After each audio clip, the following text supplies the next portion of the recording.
Hello दोस्तों, मैं मोहनीश आर्यन स्वागत करता हूं आप सबों का आज के इस BHDL 136 के वीडियो सेशन में। दोस्तों, आज के इस BHDL 136 के वीडियो सेशन में मैं आप लोगों से चैप्टर 1 डिस्कस करूंगा। दोस्तों, आज का जो ये वीडियो सेशन है काफ़ी छोटा वीडियो सेशन होने वाला है, क्योंकि इसमें केवल हम लोग एक ही टॉपिक को डिस्कस करेंगे और जैसे ही ये वाला टॉपिक डिस्कस हो जाएगा तो वैसे ही हम लोगों का चैप्टर 1 भी पूर्ण रूप से कंप्लीट हो जाएगा। तो मैं आप लोगों को बता देता हूं दोस्तों कि हम लोग आज क्या डिस्कस करेंगे। तो दोस्तों, आज मैं आप लोगों से मुहावरे और लोकोक्तियों के बारे में चर्चा करूंगा। सबसे पहले मैं आप लोगों को मुहावरे के बारे में बताऊंगा, फिर मैं आप लोगों को लोकोक्ति के बारे में बताऊंगा। तो दोस्तों, मूल रूप से मुहावरा जो है ये अरबी भाषा का शब्द है और इसका अर्थ होता है बातचीत करना अथवा उत्तर देना। कुछ लोग मुहावरे को रोजमर्रा शब्द कहते हैं, कुछ लोग बोलचाल शब्द कहते हैं, जबकि कुछ लोग तर्जे कलाम या इस्तिलाह शब्द भी कहते हैं। तो ये सब जो हैं दोस्तों, बातचीत वाले शब्द या रोजमर्रा शब्द या बोलचाल शब्द, ये सभी मुहावरा शब्द का क्या है तो पर्यायवाची है। अब मैं यहाँ पर आप लोगों को मुहावरे की परिभाषा भी बता देता हूँ। तो मूल रूप से मुहावरे जो होते हैं वो शब्दों के वह क्रम अथवा समूह होते हैं जिसमें सब शब्दों का अर्थ एक साथ मिलाकर किया जाता है। मुझे लगता है कि आप लोग परिभाषा को नहीं समझे होंगे, इसके लिए मैं एक उदाहरण आप लोगों के सामने रखता हूँ। ये रहा दोस्तों उदाहरण, यहाँ पर है काम में हाथ डालना। ये एक मुहावरा है जिसका अर्थ होता है काम शुरू करना। तो मैंने अभी ऊपर में आप लोगों को ये कहा कि मुहावरे क्या होते हैं, शब्दों के समूह होते हैं या शब्दों के एक निश्चित क्रम होते हैं। तो शब्दों के समूह, जैसे काम एक शब्द है, एक सेकेंड, ये देखिए काम एक शब्द है, में एक शब्द है, हाथ एक शब्द है और डालना एक शब्द है।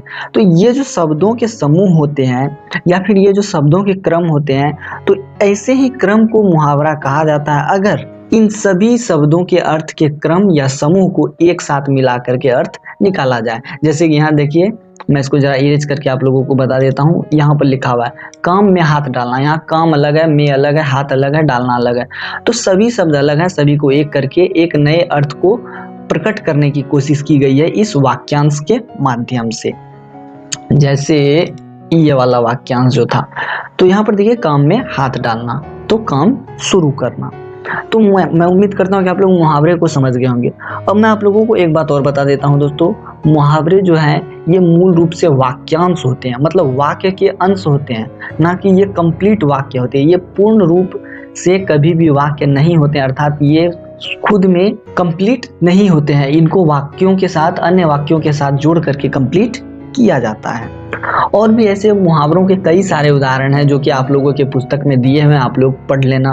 मैं फिर भी कुछ उदाहरण बता देता हूँ, जैसे कि सर फोड़ना, दांत खट्टे करना, थूक कर चाटना, आंखें दिखाना, कमर कसना, सर फोड़ना, ये सभी जो है क्या है तो मुहावरों के उदाहरण है।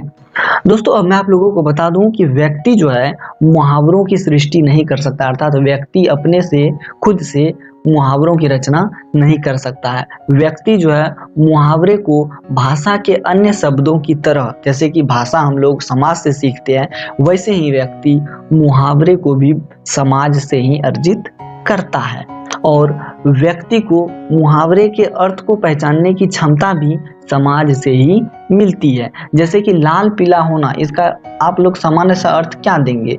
तो उत्तर है लाल पीला होना, सामान्य अर्थ यही होगा लाल पीला होना। लेकिन इसका जो विशेष अर्थ है, अर्थात इसका जो मुहावरा वाला अर्थ है, इसको हमें समाज से सीखना पड़ता है। और इस लाल पीला होना का जो सामाजिक अर्थ है, जो मुहावरे का अर्थ है, उसका मतलब हुआ माथे पर बल पड़ना या फिर अत्यधिक क्रोध में आ जाना। तो मैं उम्मीद करता हूं दोस्तों कि आप लोग मुहावरे को अब अच्छे से समझ गए होंगे। अब मैं आप लोगों को लोकोक्तियों के बारे में बता देता हूं। दोस्तों, लोकोक्ति को लोग आम बोलचाल की भाषा में कहावत भी कहते हैं।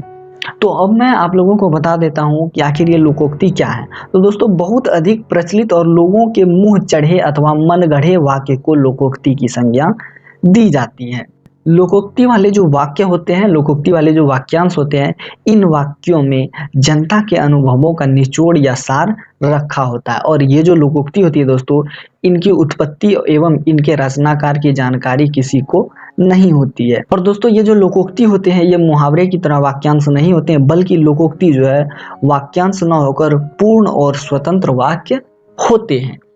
मैं अब आप लोगों को एक उदाहरण के माध्यम से इसको समझाने की कोशिश करता हूं, क्योंकि आप लोग परिभाषा के माध्यम से लोकोक्ति को नहीं समझेंगे, मुझे ऐसा लगता है। तो मैं इसके लिए जरा PDF को नीचे कर दूं ताकि मैं आप लोगों को एक उदाहरण दिखा पाऊं।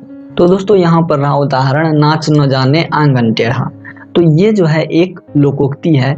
मतलब यहाँ पर यह है कि एक व्यक्ति जो है खुद तो ठीक से कोई काम करना जानता नहीं है, लेकिन अपनी जो अक्षमता है, लेकिन अपनी जो कमी है, इसका दोष परिस्थितियों पर अथवा दूसरों पर डाल देता है। तो उस परिस्थिति में इतने लंबे वाक्य को कहने के लिए एक छोटे वाक्य का प्रयोग किया जाता है, जो है नाच न जाने आंगन टेढ़ा। तो इस प्रकार की जो उक्ति होगी, इस प्रकार के जो वाक्य होंगे, ये जो है लोकोक्ति के अंतर्गत आएंगे। तो मैं उम्मीद करता हूं दोस्तों कि आप लोग लोकोक्ति भी समझ गए होंगे। कुछ उदाहरण मैं अभी आप लोगों को और दे देता हूं ताकि आप लोग अच्छे से लोकोक्ति को समझ सकें। जैसे कि घड़ों पानी पड़ जाना मतलब गलती के कारण शर्मिंदा होना, या फिर कान खड़े हो जाना मतलब अपने खिलाफ होने वाली बात के संदर्भ में चौकन्ना हो जाना, 9 2 11 हो जाना, भाग जाना, या फिर आंखें चार होना मतलब प्यार हो जाना। तो ऐसे कई सारे अन्य उदाहरण भी हैं लोकोक्ति में, जिसको पढ़ने की आवश्यकता आप लोगों को है। तो आप लोग जो है अच्छे से पुस्तक में देख लेना, ढेर सारे लोकोक्ति मिल जाएंगे, या फिर व्याकरण की पुस्तक देख लेना जहाँ पर आप लोग लोकोक्ति को पढ़ सकते हैं। और फिर आप लोगों को मैं एक बात बता दूं दोस्तों कि लोकोक्ति पढ़ने में काफी मजेदार होती है। अगर आपको लोकोक्ति पढ़ने का मौका मिले व्याकरण की पुस्तक से तो आप लोग जरूर पढ़ना, क्योंकि लोकोक्ति जब आप लोग पढ़ेंगे तो काफी मजा आएगा, काफी हंसी भी आएगी लोकोक्ति को पढ़ने में। अब मैं यहाँ पर एक छोटी सी बात और बता देता हूँ दोस्तों, और इसके बाद ही हम लोग जो है इस वीडियो सेशन को समाप्त करेंगे। दोस्तों अभी ऊपर मैंने आप लोगों को मुहावरे की चर्चा के समय बताया था कि जिस प्रकार शब्द को अथवा भाषा के शब्दों को लोग मानव समाज से सीखता है, कोई व्यक्ति मानव समाज से उसको अर्जित करता है, ठीक उसी प्रकार मुहावरे और लोकोक्ति को भी मानव जो है समाज से ही अर्जित करता है। वो स्वयं इसकी सृष्टि नहीं कर सकता, अर्थात वो स्वयं इसका निर्माण नहीं कर सकता। और इस मुहावरे और लोकोक्ति का जो अर्थ होता है, मतलब जो विशेष अर्थ होता है, वो भी व्यक्ति मानव समाज से ही सीखता है। और हाँ दोस्तों, ये जो मुहावरे और लोकोक्तियों के एक क्रम होते हैं, ये क्रम भी मनुष्य जो है मानव समाज से ही सीखता है, और इस क्रम के साथ भी मनुष्य जो है छेड़छाड़ नहीं कर सकता। जैसे कि लाल पीला होना का हम लोग ये नहीं कर सकते, पीला लाल होना, ये जो है बिल्कुल गलत हो जाएगा। तो जो शब्द या जो वाक्यांश अथवा जो मुहावरे और लोकोक्ति जिस क्रम में मनुष्य ने अपने विरासत से सीखी है, मतलब अपने विरासत से ली है, वो शब्द, वो मुहावरा और वो वाक्यांश या फिर वो लोकोक्ति जो है आगे भी उसी क्रम में चलती रहेगी, और मनुष्य को उसी क्रम में इसको सीखना होगा। मनुष्य को उसी क्रम में मानव समाज से मुहावरे लोकोक्ति को अर्जित करना होगा। तो मैं उम्मीद करता हूं दोस्तों कि आप सभी पूर्ण रूप से लोकोक्ति और मुहावरे को समझ गए होंगे। और आज के इस वीडियो सेशन में इतना ही रहेगा दोस्तों। मैं उम्मीद करता हूं कि ये वीडियो सेशन आप लोगों को अच्छा लगा होगा।